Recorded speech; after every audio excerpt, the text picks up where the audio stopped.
Bu dərsimizdə biz növbəti sınavımız olan sınaq nömrə 42-nin suallarına baxacağıq inşallah. Həmən birinci sualdan başlayaq. Deməli, 21-ci yüzilliyin birinci 10 illiyi Azərbaycan tarixinə, Azərbaycana aiddir. Deməli, 21-ci yüzilliyin birinci 10 illiyi 2001-dən 2010-cu ilə qədər deməkdir. SSR sübut edib 20-ci əsrdə. Nizami Gəncəvinin yubileyi keçirilib 2021. Yubiley 880 illiyi, bu da 3-cü 10 illikdir. Sonra Cumhuriyyətin yaranmasının 100 illiyi qeyd olunub. Cumhuriyyət əgər 1918-də yaranıbsa, deməli 2018-də qeyd olunub. Bu da 2-ci 10 illikdir. Sonra üç rəngli bayrağın dövlət bayrağı olaraq qəbul edilməsi, o da həmən ildir. Azərbaycan Respublikasının Heydər Əliyev tərəfindən idarə olunması, bəli, belə ki, Heydər Əliyev 1993-dən 2003-cü ilə qədər idarə etdiyinə görə bu da birinci 10 illik sayılır. Ona görə doğru cavab 7. Davam edirik, əziz şagirdlər. Deməli, ikinci sual İlham Əliyevin prezidentlik dövrünə aiddir. Yəni 2003-cü ildən bu günə qədər baş verən hadisələr ola bilər. Burada cavab Mehriban xanım Əliyevanın Heydər Əliyev fonduna rəhbərlik etməsidir cavab. Diplomatik münasibətlərin yaranması xarici dövlətlərdən bu müstəqilliyimizi əldə edəndən sonra başlayıb. Əlif Hacıyeva Milli Qəhrəman adının verilməsi 92-ci ildir. Əsli müqaviləsi 94-dür. Dünya Azərbaycanlıların İş Qurultayı da 2001-dir. Bunlar hamısı İlham Əliyevdən əvvəlki dövrlərdir. Ona görə də olmaz. Gəlir üçüncü sual. Üzeyir Hacıbəylinin Azərbaycan Xalq Cümhuriyyətindəki fəaliyyətinə aiddir. Cumhuriyyət dövründəki fəaliyyətini götürməliyik. Qori müəllimlər seminariyasında təhsil almaq Çar Rusiyası dövründə olub. Çar hakimiyyəti dövrünə aiddir. Milli operamızın əsasının qoyulması da, opera və operettanın əsasının qoyulması da deməli və müəllim kimi fəaliyyətə başlayıb. O da Çar əsarət dövründədir. Doğru cavab Azərbaycan marşının musiqisinin yazılması. Dördüncü suala gəlirik. Deməli, Mirzə Fətəli Axundzadə, Həsən bəy Zərdabi, Abbas Qulağı Bakıxanov, bunlardan heç birinə aid olmayanı tapmalıyıq. Heç birinə aid olmamalıdır. Deməli, Azərbaycanda musiqili komediyanın əsasını qoymuşdu. Bəli, bu bilirik ki, Üzeyir Hacıbəylidir. Ona görə də elə doğru cavab A-dır. Əsərində Amerikanın Kalum tərəfindən kəşf olunmasından bəhs edib Bakıxanov, Kəşfur Qəraib əsərində Tiflisdə tərcüməçilik fəaliyyəti ilə məşğul olub yenə Bakıxanov. Əkinçi qəzetinin əslində Axundzadə də məşğul olub, amma kitabımızda yoxdur. Əkinçi qəzetində məqalələr nəşr etdirmişdi. Deməli, Zərdabi və Axundzadə Azərbaycan xalqının savadlanması üçün çalışmışdı. Üçü də. Gəlirik 5-ci suala. İrəvan xanlığına aid deyil. 18-ci əsrdə Azərbaycan torpaqlarında yaranıb, ərazisində Sərdar sarayı inşa edilib, əhalisi əsasən Azərbaycan türklərindən ibarət olub, 1-ci Rus-Qacar müharibəsi zamanı Rusiyanın ordusunu məğlub edib və öz müstəqilini qoruyub və doğru cavab deyilir. Bəli, İrəvan xanlığı Gülüstan müqaviləsi ilə yox, Türkmənçay müqaviləsi ilə Rusiya hakimiyyəti altına düşüb. 6-cı sual daha əvvəl olmuşdu. Azərbaycan dilinin vahid ünsiyyət dilinə çevrilməsi 11-12-ci əsr. Yusif Sacıoğlu öz adından pul kəsdirməsi 10-cu əsr. Bəz qalasının ərəb ordusu tərəfindən ələ keçirilməsi 9-cu əsr, 837-ci il. Səlcuq ordusunun Azərbaycanı fəth etməsi 11-ci əsr. Təbrizin Elxanilərin paytaxtdan çevrilməsi 13-cü əsr. Deməli, burada əvvəl olan hadisə Bəz qalasının ərəb ordusu tərəfindən ələ keçirilməsi, yəni 837-ci ildə baş vermiş hadisə. Gəlirik 7-ci suala. Ağqoyunlu dövlətinə aid deyil. Deməli, Qızılbaşlara qarşı mübarizə aparıb, Şirvanşahlarla həmsərhəd olub, 16-cı əsrdə süquta uğrayıb, Osmanlı ilə diplomatik əlaqələr saxlayıb, Qərbdə Şeybanilər dövləti ilə həmsərhəd ola bilməz. Birincisi Şeybanilər qərbdə deyil, şərqdədir. İkincisi, Ağqoyunlar mövcud olduğu dövrdə Şeybanilərlə yox, Teymurlərlə həmsərhəd olub və ən əsası da ilə, bir daha deyirəm, Şeybanilər qərbdə yox, şərq istiqamətində yerləşiblər dövlət olaraq, yəni Mərkəzi Asiyada. 8-ci suala gəlirik. Daş dövründə ovçuluq insanların həyatında mühüm rol oynayıb. Bəli. Maldarlıq meydana gəlib. Bəli. Bostançılıq xeyib, tunc dövrüdür. Əmək alətləri yalnız daşdan ola bilməz. Ağac sümük tunc alətləri tunc olduğuna görə bu da daş dövrü ola bilməz. Deməli, 1-2, B cavabı doğru cavabdır. 9-cu sual xəritə sualıdır. 19-cu yüzilin 20-ci illərində, yəni 1827-ci ildə işğal edilən şimal xanlıqlarımız bilirik ki, İrəvan və Naxçıvandır. İrəvan uşaqlar bu hissədə yerləşir. 4-də isə Naxçıvan yerləşir. Deməli, burada Naxçıvanı soruşur. Y cavabı. 2 Gəncədir, 3 Şamaxıdır, 5 Qaradağdır, 1 Ərdəbildir. 15-ci yüzilliyin sonları ilə 18-ci əsrin ortaları Azərbaycan tarixinə aiddir. Bilirik ki, 15-ci əsrin sonunda Azərbaycanda iki dövlət, Ağqoyunlu və Şirvanşahlar dövləti və Səfəvilər hakimliyi var idi və bunlar Səfəvi şeyxləri hər iki dövlətə qarşı mübarizə aparmağa başladı. Eyni zamanda Uzun Həsən öləndən sonra Ağqoyunlarda daxili çəkişmələr başladı, hakimiyyət uğrunda mübarizə başladı. 18-ci əsrin ortalarında isə xanlıqlar yaranmışdı və xanlıqlar bir-birindən mübarizə aparırdı. Ona görə biz burada B cavabını götürməliyik. Ayrı-ayrı hakimlərin özbaşınalığı və bir-biri ilə müharibələri. 11-ci suala baxırıq. Səfəvi və Ağqoyunlu dövlətlərindən heç birinə deməli aid deyil. Şərq ölkələrini yürüş edib hər ikisi. Uğurlu qələbələr nəticəsində hər ikisi yaranıb. Böyük bir imperiya çevrilib, ikisi də imperiya çevrilib, təbii ki, ən çox da Səfəvilər daha böyük bir imperiya çevrilib. Orta əsrin əvvəllərində yaranmaq heç birinə aid deyil. Çünki biri 15-ci əsrdə, biri 16-cı əsrdə yaranıb və orta əsrlər 3-cü əsrdən başlayırsa əgər, əlbəttə 15-16-cı əsr orta əsrin əvvəlləri ola bilməz. Misir Məmlük dövləti ilə də hər ikisi həmsərhəd olub. 12-ci suala baxırıq, məntiq ardıcıllığı, 1-ci Rus-Qacarlar müharibəsinin başa çatması, Çar Rusiyası ilə Qacarlar dövləti arasında sülh müqaviləsi imzalanması və nəticədə nə imzalanmalıdır? Gülüstan müqaviləsindən gedir söhbət. Gülüstanın nəticəsində nə olmalıdır? Baxaq buna. Azərbaycan torpaqları yenidən vahid dövlət halında birləşdimi? Xeyr. Kiçik feodal dövlətlərinə parçalandığımız zaten parçalanmışdı. Çar Pyotr 18-ci əsrdə yaşayıb və Azərbaycan torpaqlarının bir hissəsi Rusiya tabeliğinə qalması. Yeni götürə bilməliyik, çünki burada bütün şimal xanlıqları deyil. Bu Türkmənsaya aiddir.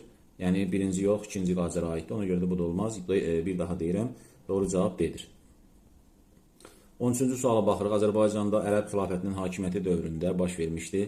Deməli, Bəz qalasının üsyançıların mərkəzinə çevrilməsi, bəli, çevrilib və bir də əhalidən vergilərin alınması, artırılması. İslam dini meydana gəlib, Azərbaycanda meydana gəlməyib, Ərəbistanda yaranıb. Sacovlar dövləti də bilirik ki, xilafətin tərkibindən çıxandan sonra yaranıb. 1-4 C cavabı doğru cavabdır. Azərbaycan Respublikasının 20-ci yüzilin sonları tarixinə aiddir. Deməli, burada Dünya Azərbaycanların ilk qurultayı 2001, 21-ci əsrdir. Xarı Bülbül Festivalı 21-ci əsrdir. İlham Əliyev, bəli, burada cavab bu olacaq. İlham Əliyevin Milli Məclisin deputatı seçilməsi, Meydan Hərəkatı adlanan xalq çıxışlarının başlanması, deməli, bu 88-ci il olacaq. 20 yanvar faciəsinin törədilməsi, bu Azərbaycan Respublikasına aiddir, çünki 1990-cı ildir. Olmaz. Burada deputat seçilməsi İlham Əliyevin 95-ci il, bu da ona görə 20-ci əsrin sonları edir. Uyğunluq pozulmuşdur. Deməli, 15-ci sual. Dövlət himnimizin sözləri Əhməd Cavada aiddir, düzdür. Şuşada Xurşudbanu Natəvan yaşayıb. Gülüstan İran əsəri Abbas Qulağı Bakıxanovundur. Leyli və Məcnun poemasını yox, operasını Üzeyir Hacıbəyli yazıb, ona görə burada uyğunluq pozulub. Və Səməd bəy Mehmandarov generaldır. Keçirik 16-cı suala. Uyğun kəsmə nöqtələrini müəyyən etmək lazımdır. Burada paytaxt şəhərlərdən gedir söhbət. Deməli, baxırıq 2-də kəsişməyə, Təbriz, Ağqoyunların kəsişməsi düzdür. 5-də Bakı, Eldəniz kəsişməsi səhvdir. Qəbələ, Eldənizlər kəsişməsi səhvdir. Qəbələ, Albaniya kəsişməsi düzdür. Və Naxçıvan, Şirvanşahlar kəsişməsi səhvdir. Deməli, 1-2 C cavabı doğru cavabdır. 17-ci suala baxırıq. Mətn sualıdır. Beləliklə, İrəvan xanlığı Rusiya tərəfindən işğal olundu. Çar hökuməti ermənilərə kütləvi şəkildə İrəvana və onun ətrafına köçürdü. Azərbaycan türklərinin ən yaxşı torpaqları ermənilərə verildi və nəticədə Azərbaycan və Osmanlı türkləri arasında maneə yarandı və onları birləşməyə qoymadılar. Ona görə burada cavab B-dir. Digər cavablar niyə yanlışdır? Çünki İrəvanda türklərin sayını artıraraq Rusiya tam tərsinə ermənilərin sayını artırırdı. Bütün kəndliləri torpaqla təmin etmək. Belə bir təbii ki, arzu istəyi ola bilməz Rusiyanın. Məntiqsizdir. Qacarlar dövləti ilə növbəti müharibə hazırlaşmaq xeyr, elə sonuncu müharibədən sonra olub bu. İkinci Rus-Qacardan sonra baş verib bu hadisələr, köçürmə siyasəti. İrəvan xanlığını ələ keçirərək digər xanlıqlara gedən yol açmaq, zaten digər xanlıqları tutmuşdu. Şimal xanlıqlarını bu ifadədə təbii ki, yanlışdır. 18-ci suala gəlirik. Atropatın fəaliyyətinə aid deyil. Burada deməli cavab nədir? Romalıların hücumlarını qarşı mübarizə aparmaq. Biz bilirik ki, Romalılara mübarizə aparan Atropatdan sonra hakimiyyətə gələn hökmdarlardır. Digər ifadələr isə onların hamısı Atropata aiddir. 19-cu sual hansı dövlətə aid məlumat verilməyib? Sazələrlə eyni vaxtda mövcud olmuş dövlət, məsələn, Şirvanşahları götürə bilərik. Ərazisində göy məscidi inşa edilib Qaraqoyunluya aiddir. Marağa rəsədxanasını tikdirmişdi Hülakülər və ilk hökmdarı dinin günəşi ləqəbi verilmişdi Eldənizlər. Və burada Səfəvilərə aid ifadə yoxdur. 20-ci suala baxırıq. Azərbaycan Xalq Cümhuriyyətinin tarixinə aid hadisələrdən hansı daha əvvəl olmuşdu? Deməli, baxın, burada həmən Cumhuriyyətdən əvvəl olan hadisələri çıxmaq lazımdır. Məsələn, Şamiyan Bakı Sovetinin fəaliyyətə başlaması, başçılığı ilə Bakı Sovetinin fəaliyyətə başlamaq bilirsiniz ki, Cumhuriyyətdən əvvəl, Mart soyğunundan əvvəl olub, ümumiyyətlə bunu çıxırıq həmən. Digər hadisələrə baxırıq, bunlar hamısı Cumhuriyyət dövründə olub və nədən başlamalıyıq? Deməli, burada Bakının azad olunması var, Nazirlər Şurasının fəaliyyətə başlaması var, parlament var və saziş müqavilə var Osmanlı ilə. Təbii ki, birinci Nazirlər Şurasını götürməliyik. Çünki Nazirlər Şurası hökumət yaranmalıdır ki, hökumət Osmanlı ilə saziş imzalasın. Doğru cavab B-dir. 21-ci suala baxırıq. 15-ci yüzillikdə Azərbaycan torpaqlarında və 15-ci yüzillikdə Təbriz Qızılbaşlar tərəfindən idarə edilirdi. Xeyr, Ağqoyunlunun əlində idi. Ondan əvvəl də Qaraqoyunlunun Səfəvi şeyxləri hakimiyyət oradan barzə aparırdı. Bəli, doğru cavab budur. Vahid dövlət yox idi. Ağqoyunlu bəyliyi Azərbaycanda yaranmayıb. Bu da səhvdir, çünki harada yaranıb? Van gölü ətrafında, Anadoluda və yaxud Kiçik Asiyada yaranıb. Olmaz bu da bu ifadəni götürmək. Və Səfəvi Osmanlı müharibələri də 16-cı əsrdə başladığına görə biz burada B cavabını götürməliyik. Gəlirik 22-ci suala. Klasteri tamamlamaq lazımdır. Açıq suallarımıza başlayırıq.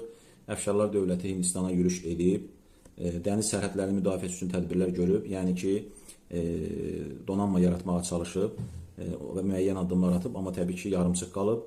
Qarabağ xanı Pənahəli xanı cəzalandıra bilməz, çünki Qarabağ xanlığı yox idi.